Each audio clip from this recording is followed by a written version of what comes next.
एहसास कश्मीर का।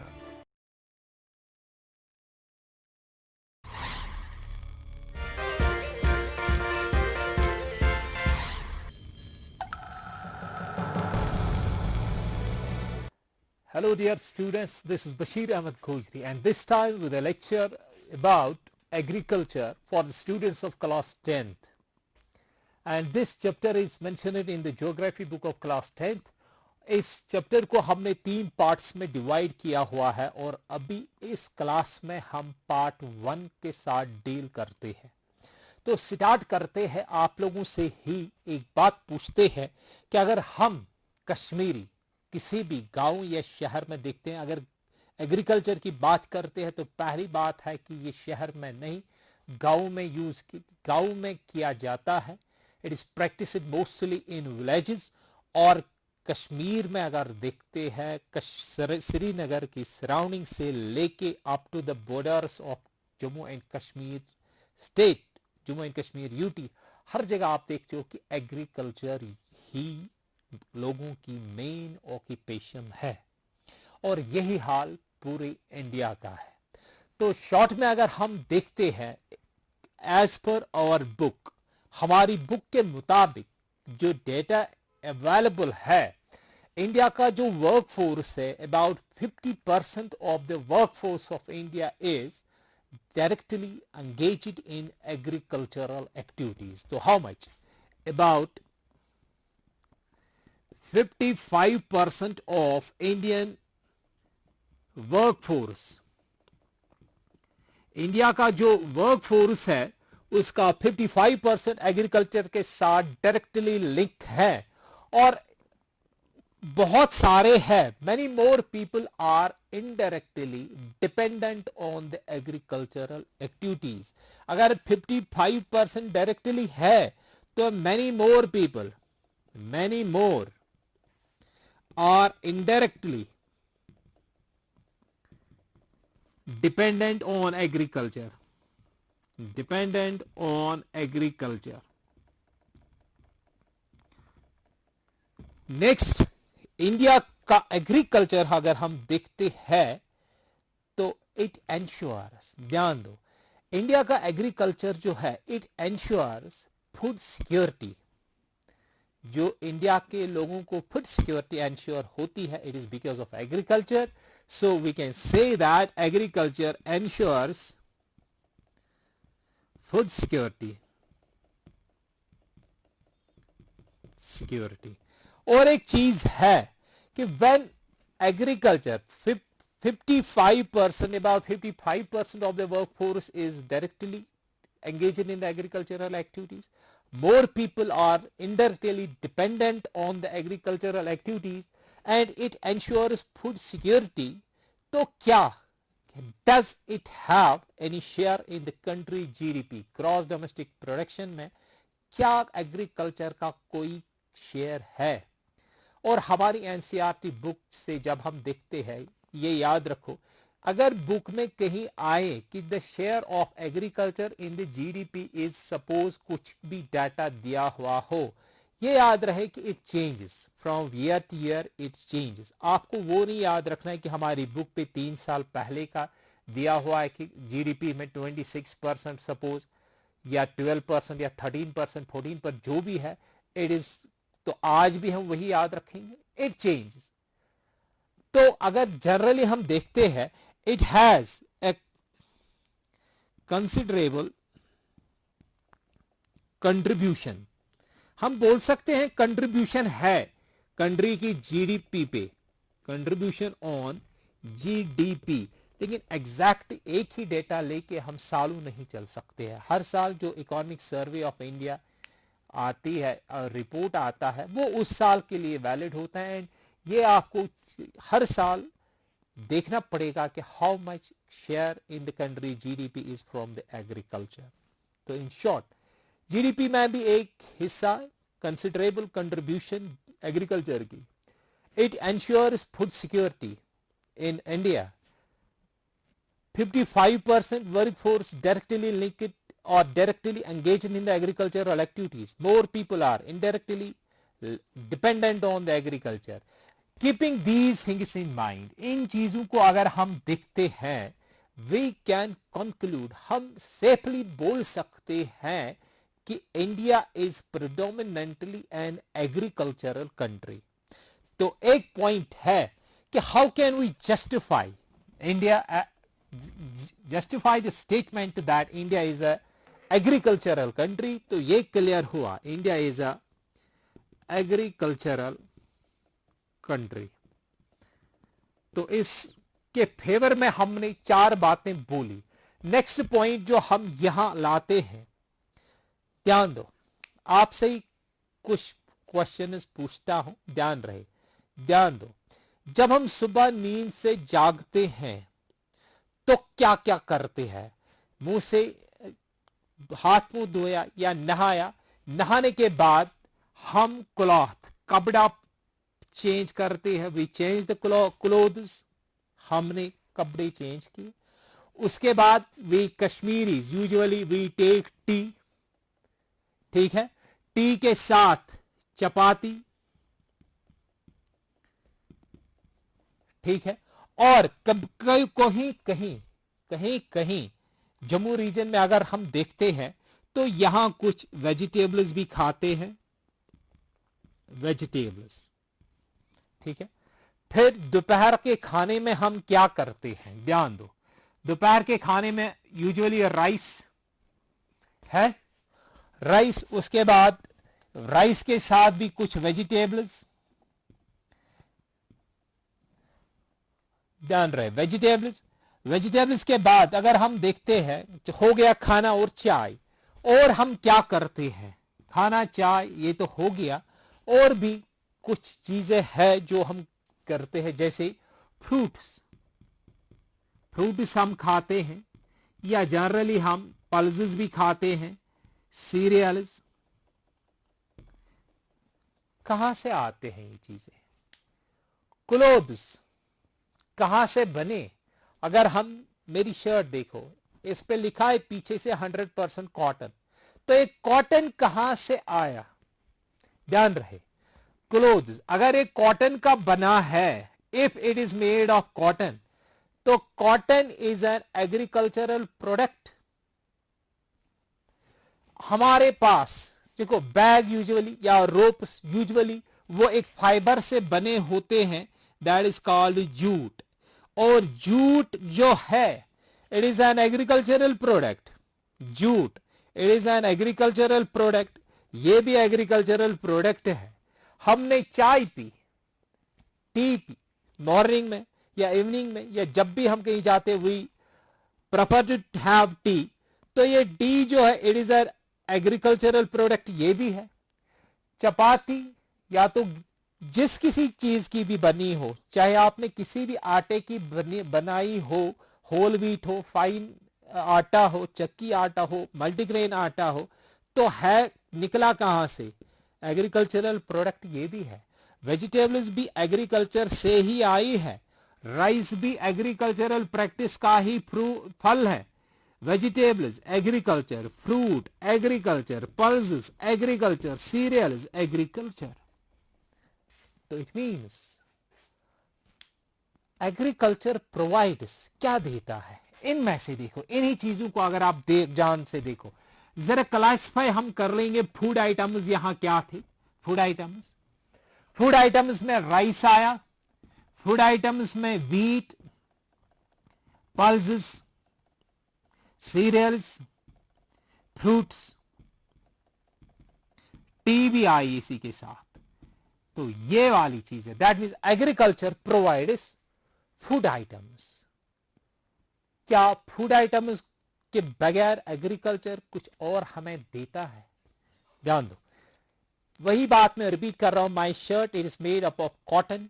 और कॉटन जो है ये भी प्रोसेस होके इंडस्ट्री से, ये शर्ट एक इंडस्ट्री से बन के आई, उस इंडस्ट्री में रॉ मटेरियल एग्रीकल्चरल फील्ड से आया, जहां कॉटन की ग्रोथ हो रही थी, वहां कॉटन एग्रीकल्चर का एक प्रोडक्ट है, वो इंडस्ट्री में गया, कॉटन इंडस्ट्री में गया, कॉटन इंडस्ट्री में उसको वीव करके, थ्रेड बना के, कपड़ा बना के, फिर मार्केट में शर्ट पहुंची और मेरे पास पहुंची।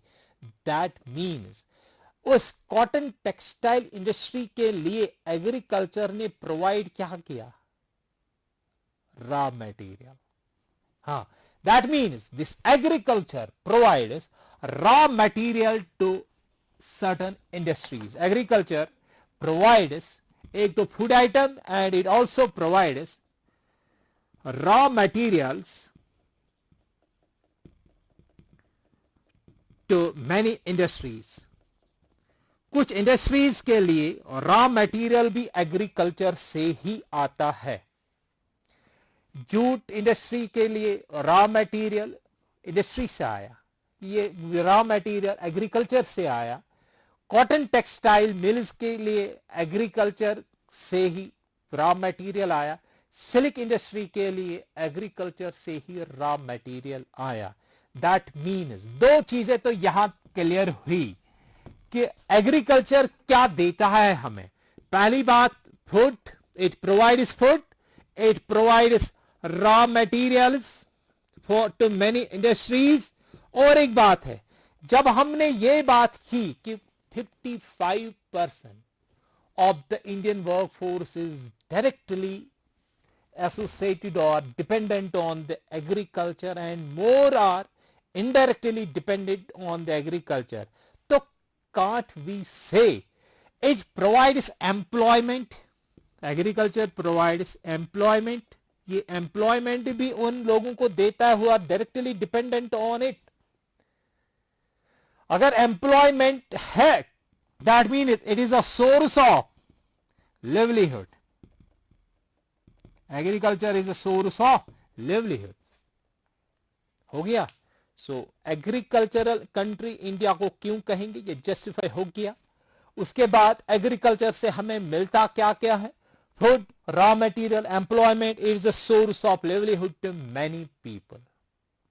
अब बात करते हैं, अगर जीडीपी में इसका हिस्सा है, अगर 55% वर्क फोर्स या उससे ज्यादा डायरेक्टली और इनडायरेक्टली इस पे डिपेंडेंट है, अगर ये इंश्योर करता है फूड सिक्योरिटी, इससे फूड आइटम्स मिलते हैं, raw materials to industries, employment and source of livelihood. What are the features? क्या फीचर्स है इंडियन एग्रीकल्चर की? What are the features of Indian agriculture? Indian agriculture के फीचर क्या है? ध्यान देना. Features of Indian agriculture. ध्यान दो. इंडिया, अगर हम देखते हैं as per our textbook, हमारी टेक्स्ट बुक पे लिखा है कि India is the 7th largest country by area and by population second. By area 7th, by population second. If India is a country, large country है, तो world area, जो land area है world का, how much area is under India? It is just 2.4% of world area. India has an area of 2.4% of the world area. तो population भी कितनी होनी चाहिए? इतनी ही ना, 2.4 ही. लेकिन जब हम बात करते हैं what is population of India, according to 2011 census, 2011 census के मुताबिक, तब से तो बढ़ ही गई होगी, तो इट इज 17.5%. दैट मीन्स जितने लोग एग्रीकल्चर के लिए जमीन अवेलेबल होगी उससे बहुत कम, एरिया बहुत कम और लोग बहुत ज्यादा. तो क्या कंक्लूड करेंगे? क्या अगर मैं ये बात बोलूं कि in India farmers have big estates, ऐसा मुमकिन है हर फार्मर के पास ज्यादा जमीन होगी कि मेजॉरिटी फार्मर्स के पास कम जमीन होगी? हाँ, यस, मेजॉरिटी फार्मर जो इंडिया के हैं, दे ओन स्मॉल लैंड होल्डिंग्स. तो जो फार्मर्स इंडिया के हैं, फार्मर्स, इनमें से जो मेजॉरिटी है, मेजॉरिटी, दे ओन स्मॉल लैंड होल्डिंग्स. अब लैंड होल्डिंग्स छोटी छोटी है. यहां स्टूडेंट्स के लिए एक प्रोजेक्ट वर्क में देना चाहूंगा कि आप अपनी लोकेलिटी में ही देखिए, कम से कम 10 घर का आप जाइए और देखिए किसके पास कितनी जो लैंड होल्डिंग है कितना है। जैसे अगर मैं अपने घर का बोल दूंगा कि मेरे पास जस्ट 5 कनाल्स ऑफ लैंड है मेरे पास, तो ऐसे ही आप हर फैमिली 10 फैमिलीज को विजिट कीजिए और देखिए कि किस घर के पास कितनी जमीन है फॉर एग्रीकल्चरल पर्पस। तो फॉर एग्रीकल्चरल पर्पस आपको वहां से यही दिखेगा कि majority of the farmers they own small land holdings. अब जब स्मॉल लैंड होल्डिंग्स है, लोग ज्यादा स्मॉल लैंड होल्डिंग्स, तो क्या है, हम जो एग्रीकल्चर करते हैं तो ये मेजॉरिटी जो हमने यहां मेंशन की, क्या ये मेजॉरिटी कमर्शियल पर्पस के लिए फिर इस एग्रीकल्चरल फील्ड को यूज करते हैं कि फॉर देयर ओन कंजप्शन? तो नेचुरली जब स्मॉल लैंड होल्डिंग्स है, दे प्रैक्टिस एग्रीकल्चर, ये प्रैक्टिस करते हैं agriculture but not for the commercial purpose. Majority किसके लिए करती है? For their own consumption.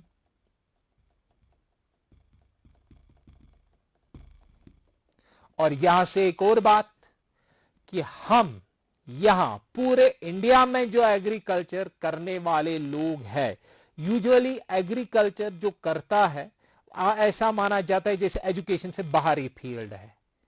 जो पढ़ाई में कमजोर होता है इसको एग्रीकल्चर में डाल दो, एग्रीकल्चरल एक्टिविटीज घर में वही करता है जो पढ़ाई में थोड़ा सा पीछे रहे।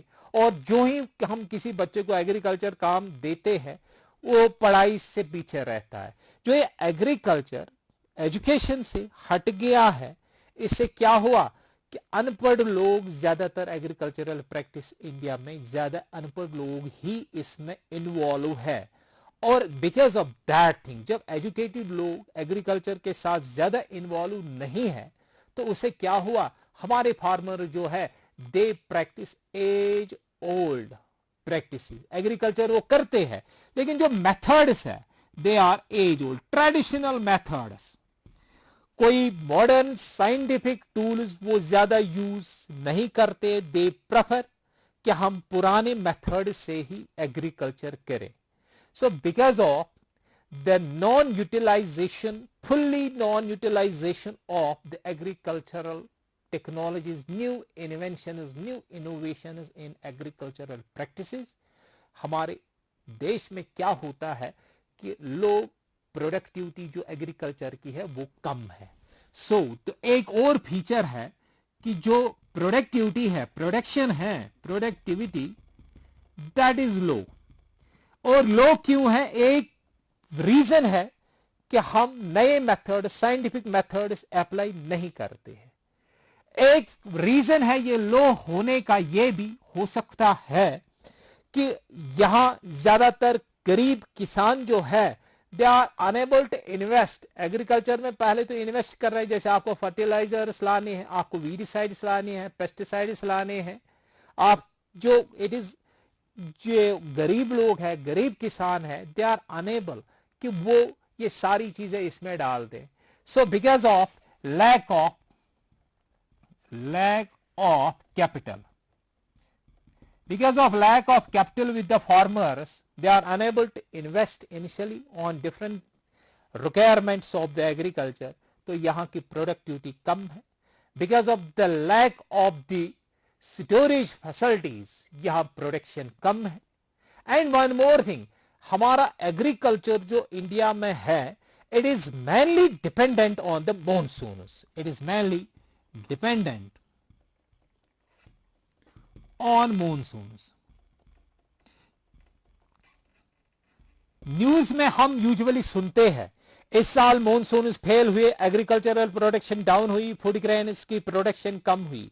कभी ये फेवरेबल होते हैं तो प्रोडक्शन ठीक रहती है, और कभी क्या होता है ज्यादा मॉनसून आई, ज्यादा बारिश हुई, फ्लड आया। दैट मीन्स जब तक our agriculture is dependent on the monsoons, we are bound to have low production हमारे पास बिल्कुल कम रहेगी एग्रीकल्चर की। ठीक है। So some of the features of Indian agriculture, तो पहला क्या है कि farmers own small land holdings. Second, agriculture is mostly done for own consumption, commercial purpose के लिए बहुत कम किया जाता है।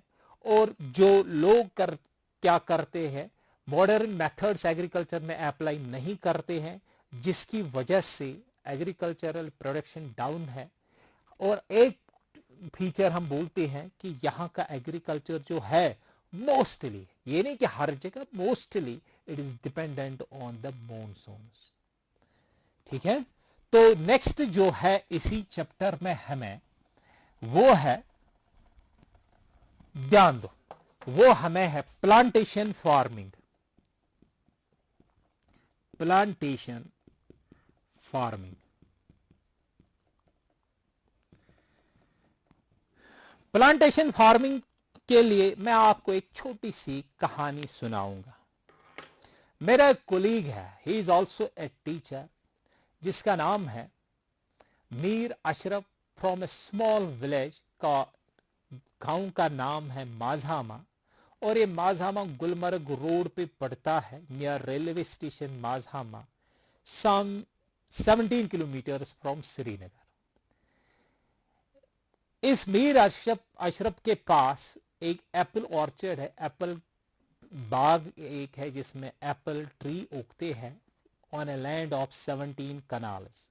और जब मैंने मीर अशरफ से पूछा कि आप बोले हमें कि क्या फायदे आए आपको इस एप्पल ऑर्चर्ड से, आपने ये अपना जो इस पे वो पहले आज से 10-15 साल पहले राइस उगाता था, उसी को उसने कन्वर्ट किया, उस पे एप्पल ट्री लगाए, और हर साल अब इसका क्रॉप तो बनता है, एप्पल बनते हैं, कि आपको फायदे क्या है। तो उसने, सुनो उसने क्या कहा, उसकी कहानी ध्यान दो, उसने क्या कहा। स्टार्ट में जब, ध्यान दो उसी के वर्ड्स, स्टार्ट में जब हम ये करते हैं तो 7-8 साल तक मैं खसारे में आ गया। मुझे ऐसा लगा कि मैंने बहुत बड़ा ब्लंडर किया, बहुत नुकसान हुआ। 7-8 साल तक मैं कोई पैसा वहां से नहीं उठा पाया इन 17 कनाल से। उसके बाद इतना ही नहीं, इसमें बहुत नॉलेज चाहिए, आपको पता होना चाहिए कि इस प्लांटेशन, जब आप ये क्रॉप लगाते हो, एप्पल ट्रीज आपने लगाई, कुछ चीजें हैं आपको पता होनी चाहिए, इनकी प्रूनिंग कब करनी है, आपको पता होनी चाहिए कौन सी दवाई कब यूज करनी है, ये उसी के वर्ड से। और आपको पता होना चाहिए कि इसमें इरिगेशन कब करनी है। एक और चीज उन्हीं से पता चली कि इसमें फर्टिलाइजर्स भी बहुत यूज होते हैं, और साल में कम से कम 6 से 8 दवाइयां बाग को देनी पड़ती है। आपके पास एक मोटर होना चाहिए, एक एक्सपर्ट होना चाहिए जो फिर दवाई भी इन पेड़ों पे लगाएं, और आपके पास ट्रांसपोर्ट फैसिलिटी होनी चाहिए, और टाइम पे स्टोरेज फैसिलिटी भी होनी चाहिए, क्योंकि हर बार टाइम पे ग्राहक नहीं मिलते। ये उसकी कहानी है। अब देखिए मीर अशरफ साहब हमें क्या क्या कहता है। स्टार्ट में उसने कहा कि बहुत टाइम तक रिटर्न्स नहीं मिलते हैं। इतना ही नहीं, वो जोड़ देता है इसमें कि आज भी पहले कम से कम मुझे 2-2.5 लाख हर साल इन्वेस्ट करने पड़ते हैं, फिर पता ही नहीं है कि कंप्लीट कब होगा।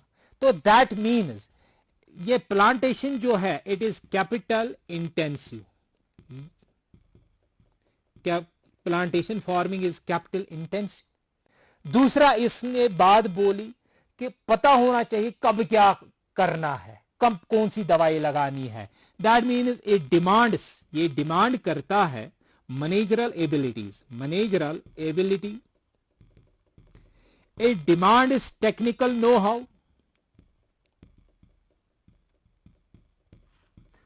हाउ, और इसी की जुबान से हमने सुना इसमें डिमांड होती है फर्टिलाइजर्स की, फर्टिलाइजर लगाने हैं, और ट्रांसपोर्ट फैसिलिटी,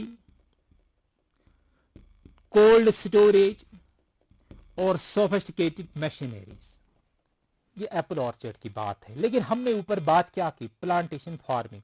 प्लांटेशन फार्मिंग पे अब आएंगे। प्लांटेशन फार्मिंग को बुश फार्मिंग या ट्री फार्मिंग भी कहते हैं, और एज पर आवर बुक ये प्लांटेशन फार्मिंग इंडिया में 19th सेंचुरी में ब्रिटिशर्स ने इंट्रोड्यूस की। और प्लांटेशन क्रॉप वो क्रॉप होता है कि जहां हमने एक साल पेड़ लगाया, ये सालों तक चलता है और फल देता रहता है। और हमारी लोकेलिटी से स्टार्ट करते हैं तो प्लांटेशन क्रॉप में एप्पल है, प्लांटेशन क्रॉप में बादाम के ट्रीज आएंगे, चेरी आएंगे, इसमें कोकोनट है, इसमें रबर ट्री भी है, इसमें मैंगो भी है, इसमें टी गार्डन्स है, इस टी है, इसमें कॉफी है। These are the plantation crops. Plantation crops, standing crops जो एक बार लगाने के बाद सालों तक ये फल देते रहते हैं, those are called the plantation crops.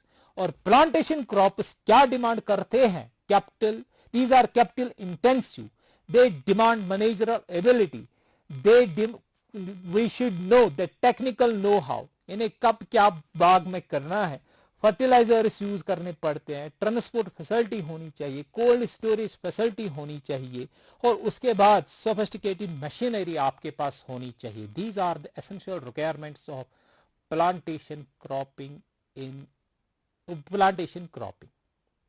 हो गया? तो this is all in part 1।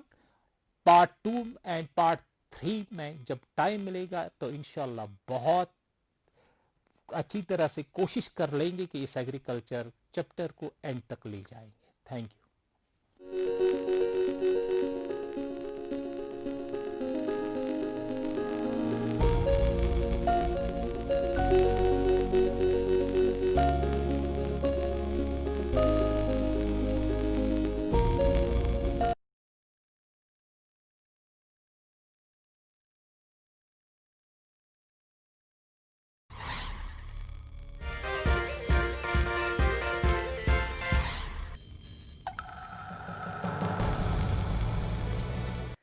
अस्सलाम वालेकुम डियर स्टूडेंट्स, खैर मकदम है आपका आज की इस क्लास में। My name is Gulzar and I am working as lecturer mathematics in government girls higher secondary school माकाम।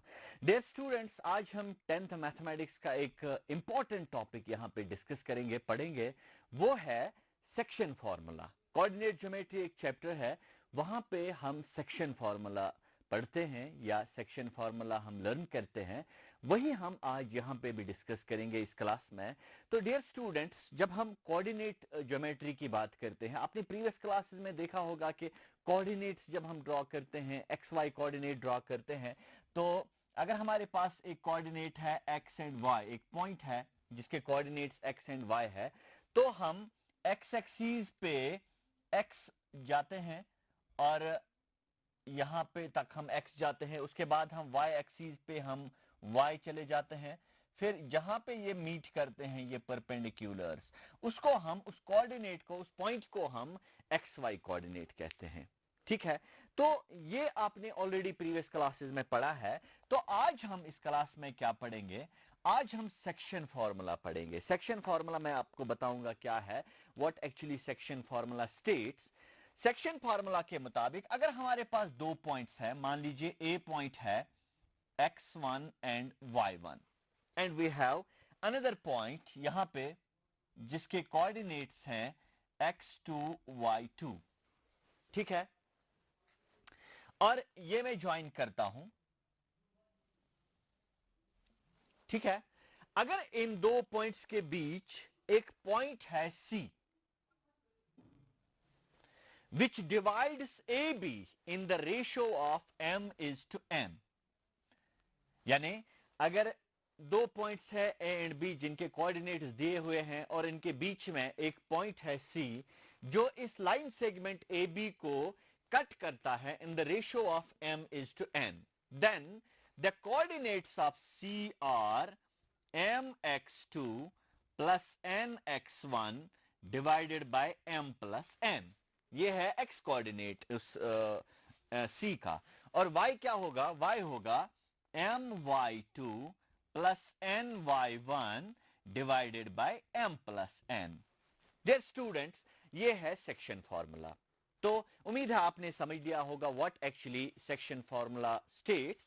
It states if we have two points A and B having coordinates x1 y1 and another point B having coordinates x2 y2, and then C is the point which divides AB in the ratio of m is to n.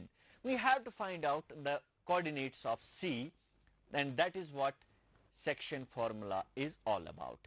तो हम इस coordinate, ये जो point सी है इसके coordinates यहां पे देखेंगे। इसके कोऑर्डिनेट्स क्या होंगे? अगर हम कोऑर्डिनेट एक्सिस ड्रॉ करेंगे, यहां पे देखिए मैं एक काम करता हूं, मैं ए से लेके एक्स एक्सिस पे एक परपेंडिकुलर ड्रॉ करता हूं, ठीक है, एंड सी से भी मैं एक परपेंडिकुलर ड्रॉ करता हूं, फिर मैं बी से भी एक परपेंडिकुलर ड्रॉ करता हूं ऑन एक्स एक्सिस, ठीक है। Okay, now what is the procedure to find out the coordinates of सी?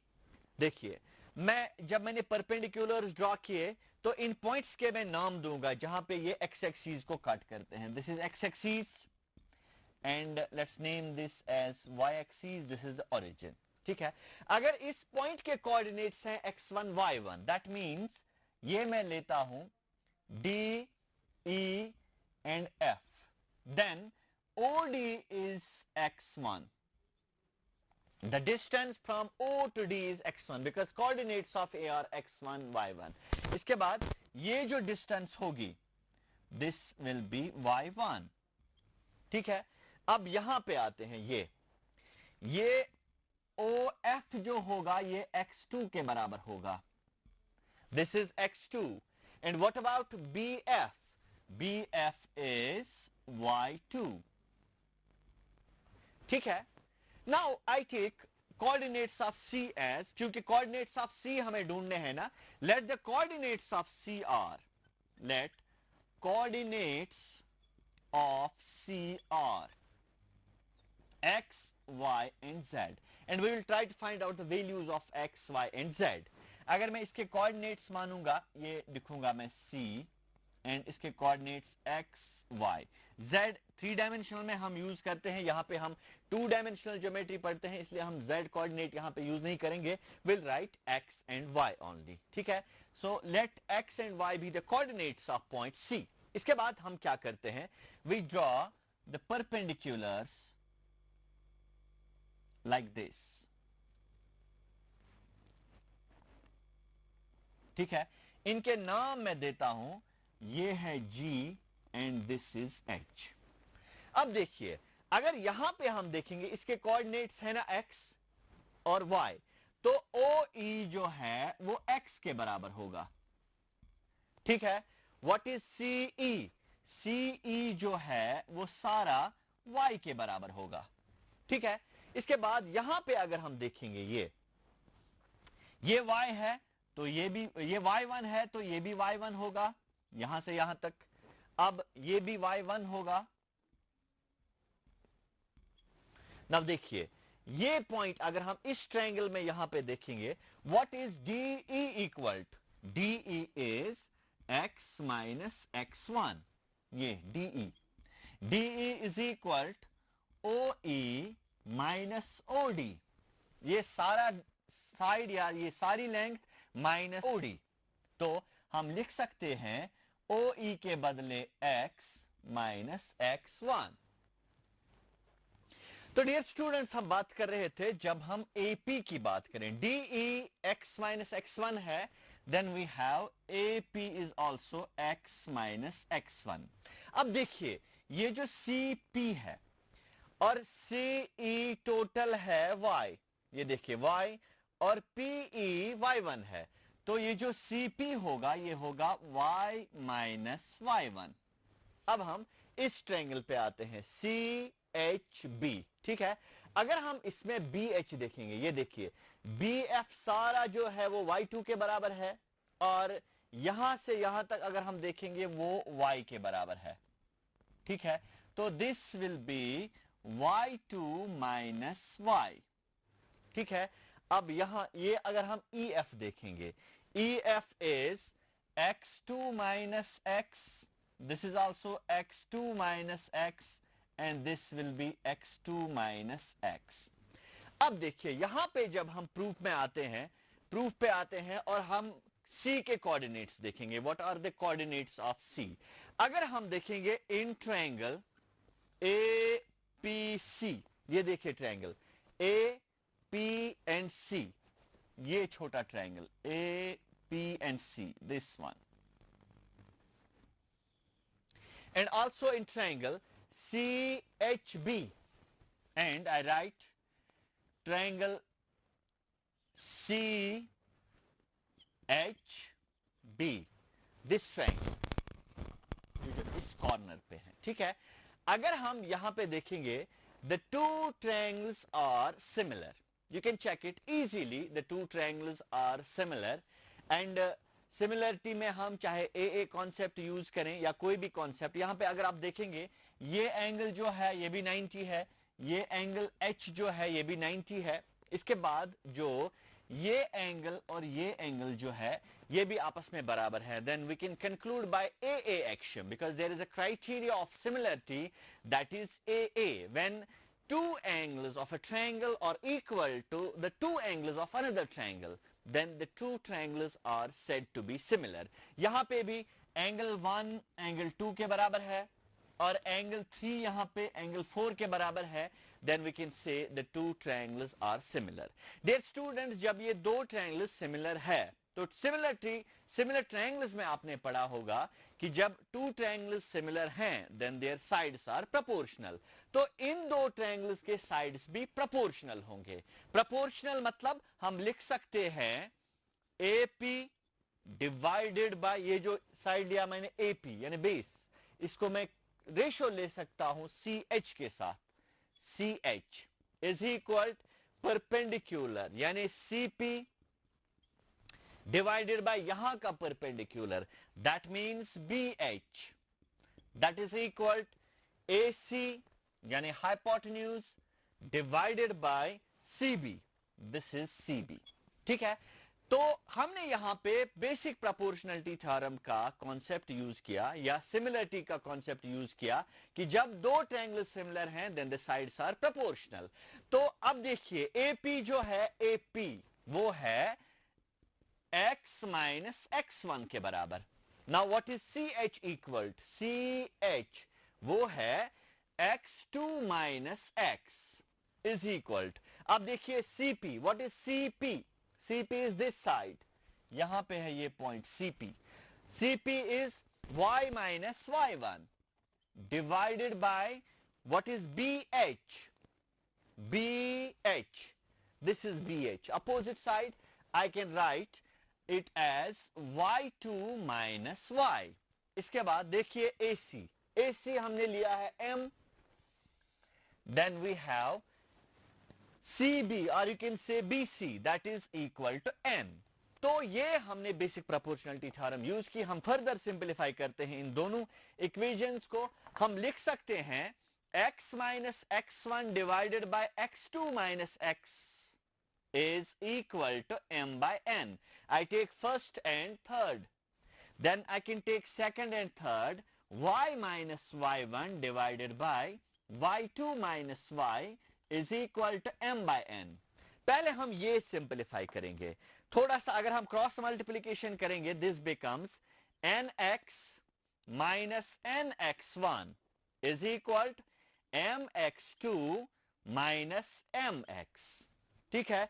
मैं लाइक टर्म्स एक साइड पे ले आता हूं, like we have nx and we have mx, मैं लिख सकता हूं nx, ये यहां पे this becomes mx is equal mx2, ये वापस ले आता हूं वहां पे, दिस बिकम्स nx1।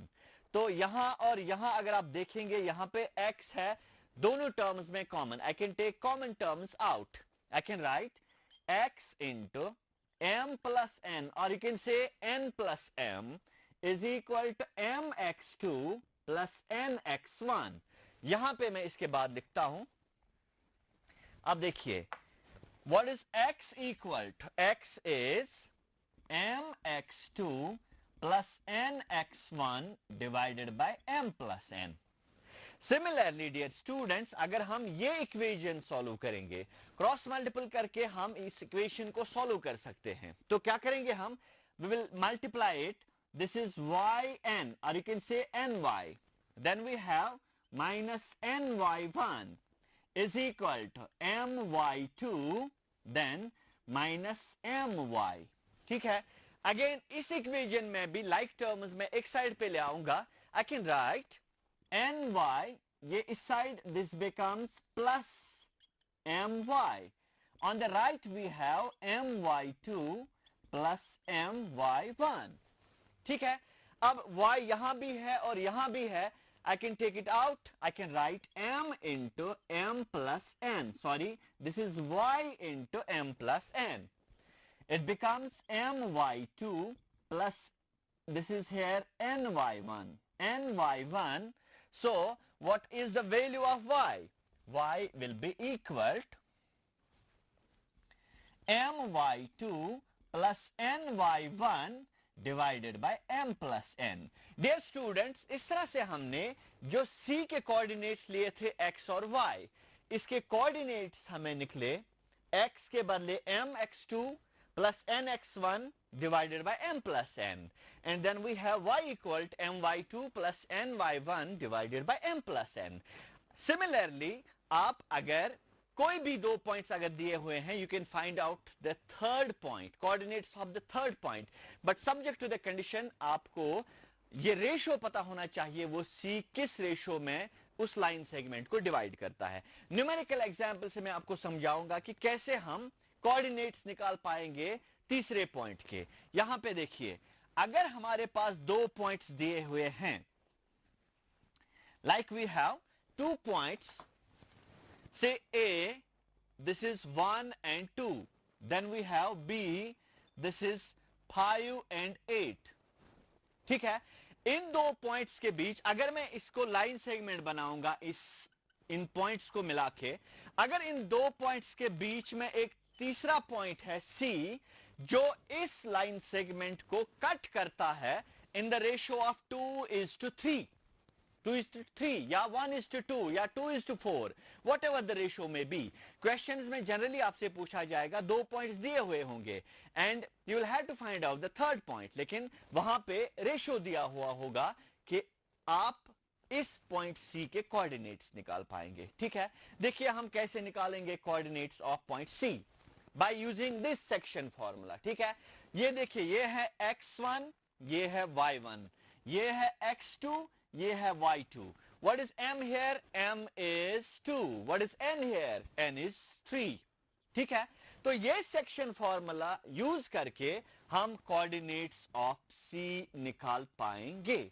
ठीक है, तो कैसे हम निकाल पाएंगे? पहले कोऑर्डिनेट्स ऑफ C में x हम लेंगे, वो होगा वो mx2 प्लस ny1. ये देखिए, mx2 को इससे मल्टीपल करेंगे, यानी 2 into 5 प्लस इस 3 से इस 1 को मल्टीपल करेंगे, 3 into 1 divided by m plus n, that is 2 plus 3.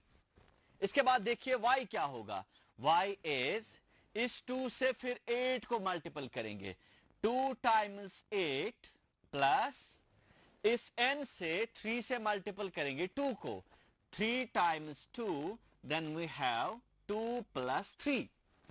So थोड़ा सा सिंप्लीफाई करेंगे इसको, we can get x as this is 10 plus 3 divided by 5, and then we have this is 16 plus 6, 2 8s are 16, 16 plus 6, that is 22 divided by 5.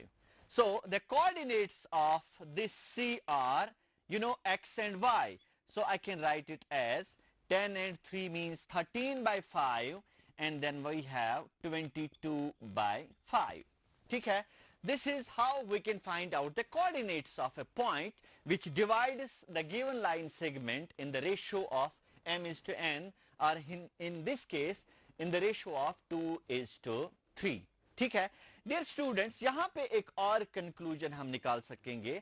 अगर एक line है, ये question आप copy कर सकते हैं, या बुक में भी ऐसे बहुत सारे क्वेश्चंस हैं जिनको आप खुद सॉल्व कर सकते हैं ये सेक्शन फॉर्मूला यूज करके. ठीक है, उम्मीद है आपने समझ लिया होगा. अब हम नेक्स्ट टॉपिक पे बढ़ेंगे, वो है कि अगर हमारे पास दो पॉइंट्स दिए हुए हैं, दो पॉइंट्स, एक के कोऑर्डिनेट्स हैं x1 y1, then we have x2 y2. ठीक है, और इस कंक्लूजन जो हम यहां से निकाल पाएंगे, इस कंक्लूजन को हम कहते हैं मिड पॉइंट फार्मूला। क्या कहते हैं dear students? Midpoint formula. Midpoint formula मतलब अगर ये पॉइंट्स हैं ए और बी, इनको हम ज्वाइन करके एक लाइन सेगमेंट बना सकते हैं। ठीक है, अब अगर इनके बीच कोई ऐसा पॉइंट सी है जो मिड पॉइंट है, मिड पॉइंट मींस जो इस लाइन सेगमेंट ए बी को बराबर दो हिस्से करता है। ठीक है, इस सी के कोऑर्डिनेट्स क्या होंगे तब? ठीक है, देखिए यहां पे हमने लिया M and N, M and N और डिफरेंट, तो हम उस वक्त लेंगे जब ये बराबर दो हिस्से करेंगे, तो ये ए सी बी एम होगा और सी बी भी एम के बराबर होगा। ठीक है, तो हम कैसे सी के कोऑर्डिनेट्स निकालेंगे? देखिए यहां पे m is equal to n।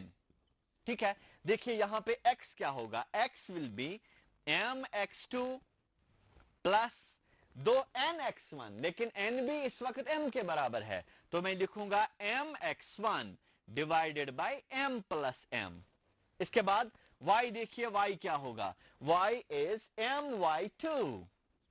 my2 plus n इस वक्त m के बराबर है, so I can write my1 divided by m plus m। थोड़ा सा सिंपलीफाई करके इसको हम फर्दर सिंपल बना सकते हैं। देखिए दिस इज x, m यहां भी है यहां भी है, I can take it out, so I can write m into x2 plus x1 divided by m plus m is 2m. This m and m cancels out. इसके बाद y पे आते हैं, y becomes m into y2 plus y1 divided by m and m 2m. This m and m goes. So I can simply write it as x equal to, this is x1 here, x1 plus x2 divided by 2, y is equal to y1 plus y2 divided by 2। तो dear students यहां पे अगर इसके coordinates xy है वो हम निकाल सकते हैं equal to x1 plus x2 divided by 2, y1 plus y2 divided by 2।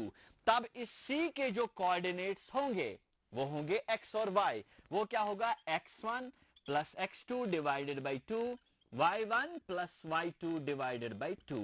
ठीक है, ये हम इस मेथड को या इस फॉर्मूला को हम मिड पॉइंट फॉर्मूला कह सकते हैं, और इसको हमने डिराइव किया बाय यूजिंग सेक्शन फॉर्मूला। शायद आपको इसमें कुछ कंफ्यूजन रहा होगा, मैं एक न्यूमेरिकल एग्जांपल आपको समझाऊंगा, उससे आपको सारा जो कॉन्सेप्ट है वो क्लियर हो जाएगा। ठीक है, now I move to the question that is related to this midpoint formula. Dear students, ये मिड पॉइंट फॉर्मूला समझने के लिए मैं एक न्यूमेरिकल एग्जांपल आपको देता हूं और वो हम सॉल्व करेंगे एक साथ। ठीक है, अब अगर हमारे पास एक पॉइंट है A, इसके कोऑर्डिनेट्स हैं 1 2। ठीक है, 1 2।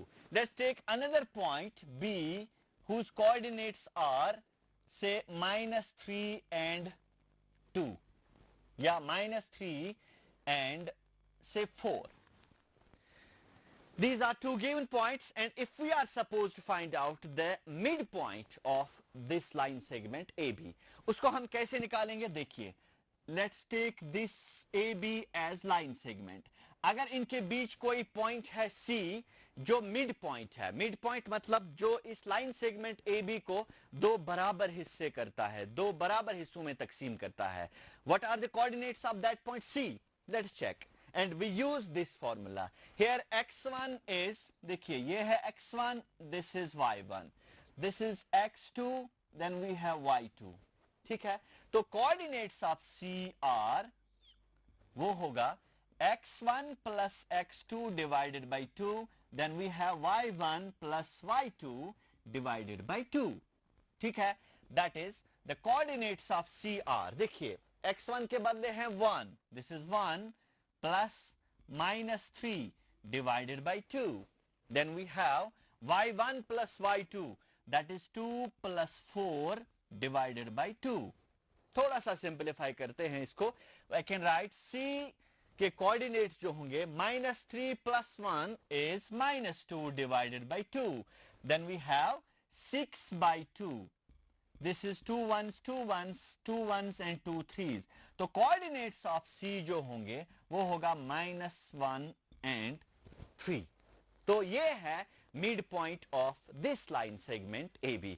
डियर स्टूडेंट्स, ऐसे बहुत सारे क्वेश्चंस है आपके बुक में जहां पे आप मिड पॉइंट देख सकते हैं या मिड पॉइंट निकालना होगा, या सेक्शन फार्मूला के जरिए अगर सी है जो ए बी को कट करता है in the ratio of M is to N, वहां पे बहुत सारे क्वेश्चंस हैं जिनको आप, जहां पे आपको कोऑर्डिनेट्स ऑफ सी निकालने होते हैं। ठीक है, उम्मीद है ये कॉन्सेप्ट देख के आप वो क्वेश्चंस खुद सॉल्व करेंगे। ठीक, अब हम एक और पॉइंट या एक और यहां पे कॉन्सेप्ट डिस्कस करेंगे, वो है सेक्शन फार्मूला के ही रिलेटेड। लेकिन अभी जो हमने सेक्शन फार्मूला यहां पे डिस्कस की, उसमें हमने लाइन सेगमेंट माना ए बी और सी माना उनके बीच का एक point.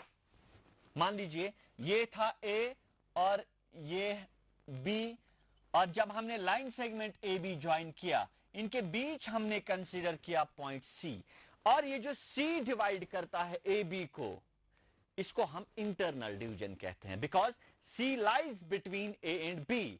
Such type of division is called internal division. So C divides here AB in the ratio of say m is to n, but internally, इसको हम कहते हैं internally divide करता है। लेकिन कभी कभी exceptional cases में अगर AB है, ये है A और ये है B, AB is a line segment and C is the point जो इससे बाहर है, इनके बीच में नहीं है, वो यहां पे C है और हम कहते हैं C divides AB। जनरली अगर देखा जाएगा it looks odd, it does not make any sense अगर हम कॉमन सेंस में देखेंगे, लेकिन ये तब सेंस बनाता है जब हम AB को प्रोड्यूस करेंगे। We produce AB to another point से D, ठीक है, या up to C, then we can call that C divides AB produced.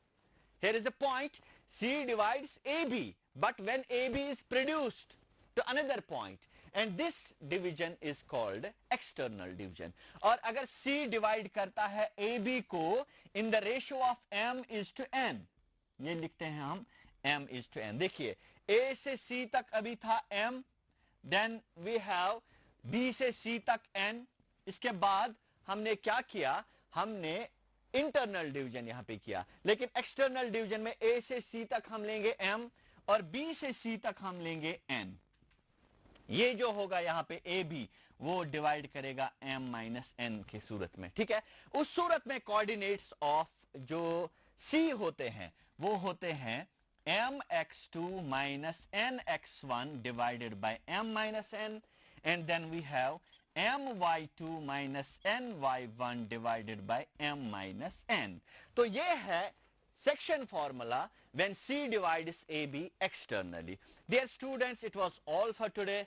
We'll be meeting in the next lectures. Till then, goodbye.